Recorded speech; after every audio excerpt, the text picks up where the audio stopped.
Hey everyone, welcome back to the channel. And if you love tech unboxings and simple tips, you are in the right place. So, if your eFootball download is completed but the game is not installing or the download is stuck at 100%, then this video will help you fix the issue quickly.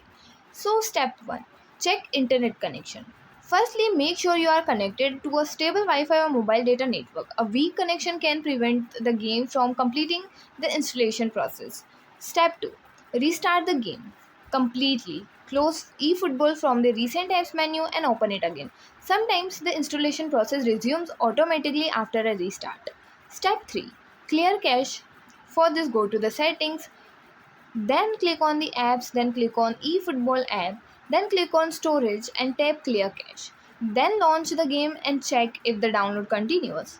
Step 4, free up storage space. Make sure your device has at least 510 GB of free storage.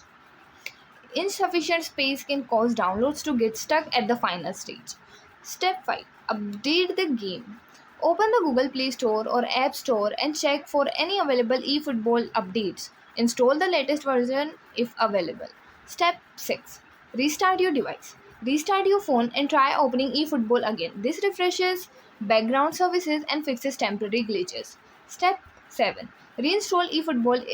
If nothing works, uninstall eFootball and download it again from the official store.